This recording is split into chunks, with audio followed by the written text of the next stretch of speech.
नमस्कार दोस्तों, स्वागत है आपका सोहम पाठशाला में। तो दोस्तों, आज की इस वीडियो में हम टॉप 50 प्रश्न लाए हैं जो कि आपके बोर्ड एग्जाम में हमेशा पूछे जाते हैं। जैसे कि आपके सामने ही स्क्रीन पे पहला प्रश्न है, निम्न में से कौन सी प्रतिक्रिया विस्थापन अभिक्रिया है। तो भाई इसमें ऑप्शन नंबर ए है Zn प्लस H2SO4। यह एक प्रकार का विस्थापन अभिक्रिया है, क्योंकि Zn है ना जो हाइड्रोजन के सल्फेट को विस्थापित कर लिया, यानी कि अपन अभिक्रिया बे अभिक्रिया कहलाते हैं। जो अधिक अभिक्रियाशील धातु होते हैं ना, वो अपने से कम अभिक्रियाशील धातु के विलयन को विस्थापित कर लेते हैं। तो यहाँ जिंक है जो हाइड्रोजन से ज्यादा अभिक्रियाशील धातु है, इसीलिए जिंक है ना जो हाइड्रोजन के सल्फेट को विस्थापित करके जिंक सल्फेट बनाया और साथ में हाइड्रोजन गैस का निर्माण किया। तो यानी ऑप्शन नंबर इसका ए हो जाएगा। यहाँ पे देखिएगा ऑप्शन नंबर बी, तो ये अभिक्रिया आप पढ़े होंगे। तो इस अभिक्रिया को हम द्विविस्थापन अभिक्रिया कहते हैं। इसमें आयनों का आदान प्रदान करके यह प्रतिक्रिया हुआ है। और ये है जो संयोजन अभिक्रिया, यानी दो यौगिक मिलकर एक यौगिक का निर्माण किया, यानी संयोजन अभिक्रिया है। ये है ना जो ये इसको उदासीनीकरण अभिक्रिया कहते हैं। जब अम्ल और क्षार अभिक्रिया करके लवण और जल बनाते हैं ना, तो उन्हें उदासीनीकरण अभिक्रिया कहते हैं। ये सब है ना जो रासायनिक अभिक्रिया वाले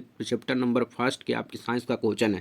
इसमें आपको चारों पांचों रिवीजन हो गया होगा। अब चलिए अगले प्रश्न पे बढ़ते हैं। भाई वीडियो में आगे बढ़ने से पहले आपसे विनती है भाई, अगर आप वीडियो को देख रहे हैं तो चैनल को सब्सक्राइब जरूर करें। प्रश्न कह रहा है भाई, लाल लिटमस पत्र नीला हो जाता है। तो भाई लाल लिटमस पत्र अगर नीला हो रहा है तो इसका एक ही कारण है कि क्षार के कारण ही लाल लिटमस पत्र नीला होता है, यानी ऑप्शन नंबर इसका ए हो जाएगा। अम्ल के कारण नीला लिटमस पत्र लाल होता है। ये दोनों बात आप ध्यान में देखिए। लोहे पे जंग लगने की क्रिया को क्या कहते हैं। तो भाई इसको ऑक्सीकरण अभिक्रिया कहते हैं। जिसमें ऑक्सीजन का अभाव होता है उसे ऑक्सीकरण अभिक्रिया कहते हैं। ये बात आप ध्यान दीजिए, यानी ऑप्शन नंबर ये ए हो जाएगा। इसी अभिक्रिया में ताप उत्पन्न होता है, तो वह क्या है। तो भाई उसे उष्माक्षेपी अभिक्रिया कहते हैं, यानी वैसी अभिक्रिया जिसमें उष्मा निकलती है। जैसे आप श्वसन ही करते हैं तो श्वसन के समय आपका उष्मा निकलता है। नहीं तो आप अभी हाथ निकालिए और हाथ पे सांस छोड़िए, लीजिए नहीं छोड़िए, तो छोड़िएगा तो आपको गर्मी महसूस होगा अपने हाथ पे। तो वहाँ पे उष्मा का निष्कासन हुआ, मतलब उष्मा निकला वहाँ से, उष्माक्षेपी अभिक्रिया कहते हैं। यानी श्वसन भी एक प्रकार का उष्माक्षेपी अभिक्रिया। ये बात भी ध्यान दीजिएगा। काली परत चांदी के बर्तनों पर क्यों बनती है। तो यहाँ पे सबसे पहला बात आपको गौर करना है कि चांदी में जो संक्षारण होता है वो काली रंग का होता है। ये बात गौर करिएगा। और ये जो होता है ना वो H2S गैस के कारण होता है। आप ध्यान दीजिए, ऑप्शन नंबर सी हो जाएगा। पौधों में भोजन का परिवहन किसके द्वारा होता है। तो अगर भाई बोले कि पौधों में जल एवं खनिज लवण का, तो ये है जाइलम का कारण, ऑप्शन नंबर इसका ए होगा। परंतु यहाँ पे कहा है भोजन का, तो भोजन में हो जाएगा ये फ्लोएम, ऑप्शन नंबर इसका बी हो जाएगा। और स्टोमाटा है ना उसको रंध्र बोलते हैं, इसके द्वारा गैसों का आदान प्रदान होता है। क्लोरोफिल कार्बन का काम होता है पौधों को भोजन बनाने में मदद करता है। ये क्लोरोफिल है ना जो प्रकाश को अवशोषित करता है। ये बात आप ध्यान रखिए। तो आपको पूछा जाएगा पौधों में प्रकाश को अवशोषित करने वाली कौन सी पदार्थ है, तो उसे कहेंगे क्लोरोफिल। क्लोरोफिल में ही मैग्नीशियम धातु पाया जाता है। ये बात भी आप ध्यान दीजिएगा। इसका ऑप्शन नंबर हो जाएगा बी। माइटोकॉन्ड्रिया को क्या कहा जाता है। तो माइटोकॉन्ड्रिया को पावर ऑफ हाउस कहा जाता है, यानी ऑप्शन नंबर बी हो जाएगा। क्लोरोप्लास्ट हरित लवक में कौन सी प्रक्रिया होती है। तो भाई क्लोरोप्लास्ट में होता है प्रकाश संश्लेषण की प्रक्रिया, ऑप्शन नंबर ये बी हो जाएगा। एथेन C2H4 किस प्रकार का यौगिक है। तो भाई एथेन है ना वो असंतृप्त हाइड्रोकार्बन है, यानी ऑप्शन नंबर इसका सी हो जाएगा। ट्रांसपिरेशन किसके माध्यम से होता है। तो भाई ट्रांसपिरेशन स्टोमेटा के द्वारा होता है, यानी रंध्र के द्वारा होता है, ऑप्शन नंबर सी हो जाएगा। देखिए हाइड्रोक्लोरिक एसिड का रासायनिक सूत्र क्या है। तो भाई सबसे पहले देखिए ऑप्शन नंबर ए है। ये सब रासायनिक सूत्र आपको याद करना होगा। इसका HNO3 को नाइट्रिक अम्ल कहते हैं, H2SO4 को सल्फ्यूरिक अम्ल कहते हैं जिसको कि अम्ल वर्षा भी कहते हैं, और HCl है ना इसको हाइड्रोक्लोरिक अम्ल यानी हाइड्रोक्लोरिक एसिड कहते हैं। और इसका pH मान 1.2 होता है। यह हमारे आमाशय पेट में होता है जो कि पाचन क्रिया में मदद करता है। और ये डी है ना वो एसिटिक अम्ल का फॉर्मूला है, यानी इसे सिरके में पाया जाता है। ये सब रासायनिक सूत्र आपको हमेशा पूछे जाते हैं आपके एग्जाम में। नींबू में कौन सा अम्ल पाया जाता है। तो भाई नींबू है जो इसमें साइट्रिक अम्ल पाया जाता है, यानी खट्टो फलों में साइट्रिक अम्ल पाया जाता है, ऑप्शन नंबर ये बी हो जाएगा। और लैक्टिक अम्ल जो दूध में पाया जाता है, और एसिटिक अम्ल सिरका में पाया जाता है, और हाइड्रोक्लोरिक अम्ल हमारे मांसया पेट में पाया जाता है। ये सब बात भी आप ध्यान दें। खारे पानी का pH मान समानतः कैसा होता है। तो भाई खारे पानी का जो pH मान है ना वो 7 से 8 होता है, ऑप्शन नंबर इसका सी होगा। सोडियम हाइड्रोक्साइड एक प्रकार का क्या है। तो भाई हाइड्रोक्साइड यानी OH एक प्रकार का क्षार है, और H प्लस आयन जो देता है ना उसको अम्ल कहते हैं। सोडियम हाइड्रोक्साइड एक प्रकार का क्षार है।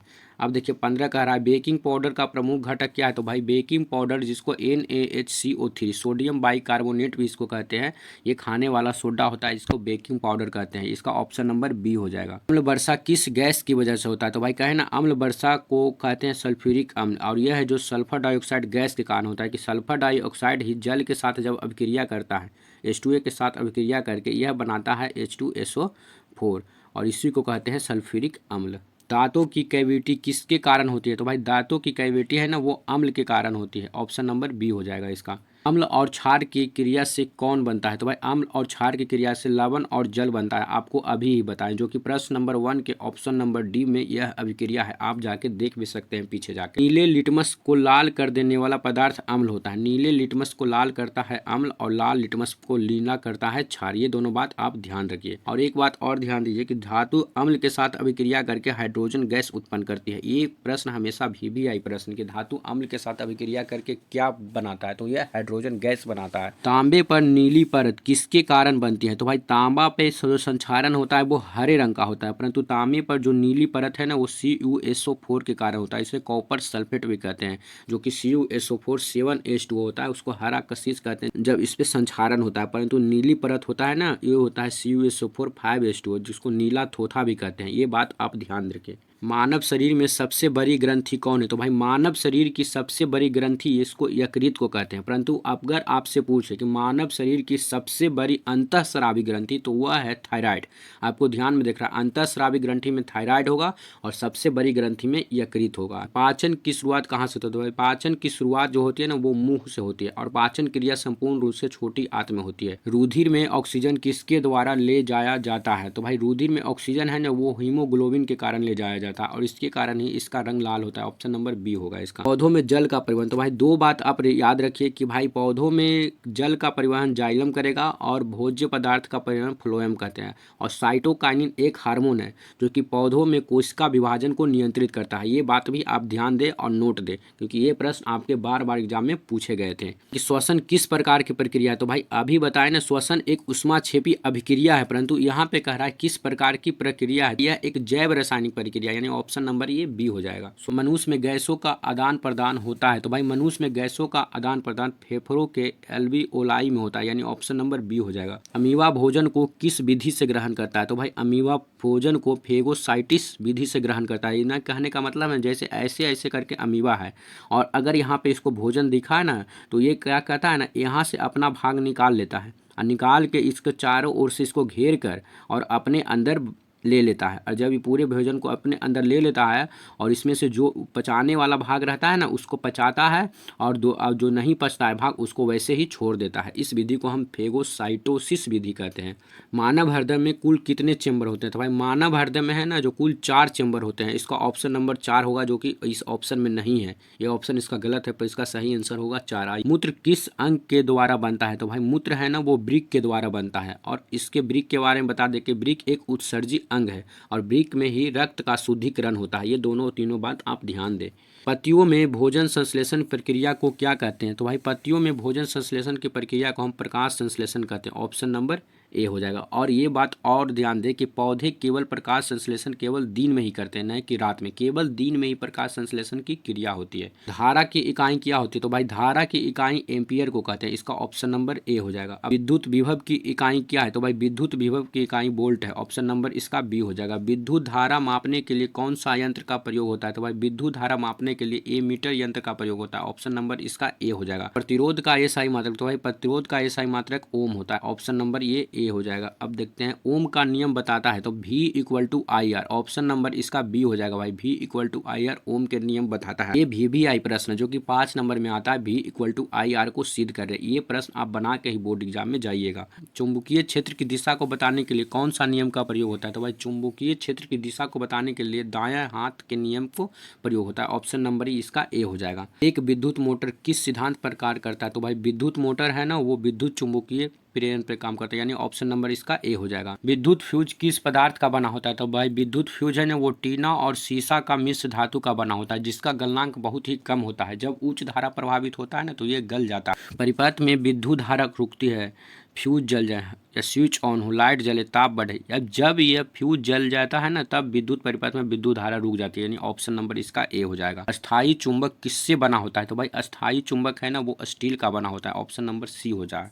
अनुवांशिकता का जनक किसे कहते हैं? तो भाई अनुवांशिकता को जनक मेंडल को कहते हैं, यानी ग्रेगर जॉन मेंडल को अनुवांशिकता का जनक कहा जाता है। गुणसूत्र DNA के साथ मिलकर बनते हैं तो प्रोटीन, इसका ऑप्शन नंबर ए हो जाएगा भाई।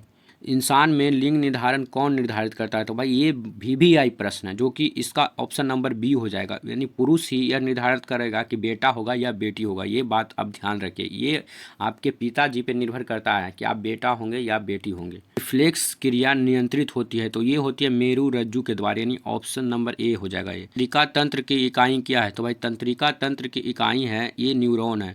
और आपको पता होगा कि सबसे लंबी कोशिका तंत्रिका तंत्र ही है, और सबसे बड़ी कोशिका अगर कहें तो वो अंडाणु है। आँख की पुतली का कार्य क्या है? तो भाई आँख की पुतली का कार्य है प्रकाश की मात्रा को नियंत्रित करना, यानी मात्र इसका इतना ही काम है, प्रकाश की मात्रा को नियंत्रित करना। ऑप्शन नंबर ए होता है। मानव में हार्मोन बनाने वाली ग्रंथि कौन है? तो भाई मानव में हार्मोन बनाने वाली ग्रंथि थायराइड ग्रंथि है, जो कि थायरॉक्सिन नामक हार्मोन स्रावित होती है इससे। और अभी अभी आपको बताएंगे कि थायराइड ग्रंथि है ना, वो मानव की सबसे बड़ी अंतःस्रावी ग्रंथि। ये सब बात आप ध्यान रखिए। इसी के ज्यादा स्रावन के कारण मानव में घेंघा रोग होता है। इंसुलिन किस ग्रंथि से स्रावित होती है? तो भाई इंसुलिन है ना, वो अग्नाशय ग्रंथि से स्रावित होती है। इसको ऑप्शन नंबर ए करते हैं। थायरॉक्सिन हार्मोन किसके लिए जिम्मेदार है? तो भाई थायरॉक्सिन हार्मोन उपापचय दर नियंत्रित करने के लिए जिम्मेदार, यानी इसका ऑप्शन नंबर ए होगा। डार्विन ने किस सिद्धांत को प्रस्तुत किया? तो भाई डार्विन ने प्राकृतिक चयन के सिद्धांत को प्रस्तुत किया। नहीं भाई, ये रहे साइंस के आपके 50 महत्वपूर्ण सवाल, जो कि आपके हर एग्जाम में यह सवाल पूछे जाते हैं। इस वीडियो में हमने सवाल के अलावा और कुछ जानकारी भी आप लोगों को दी, जो कि आपके लिए बहुत ही महत्वपूर्ण बातें थी। तो भाई अगर आपको यह वीडियो अच्छी लगी तो शुभम पाठशाला को सब्सक्राइब जरूर करें, और ऐसी ही वीडियो देखना चाहते हैं बेल घंटी जरूर बजाएं, जिससे कि आपको आने वाली वीडियो में भी आपको नोटिफिकेशन मिल सके। तो भाई धन्यवाद, मिलते हैं एक न्यू वीडियो के साथ में।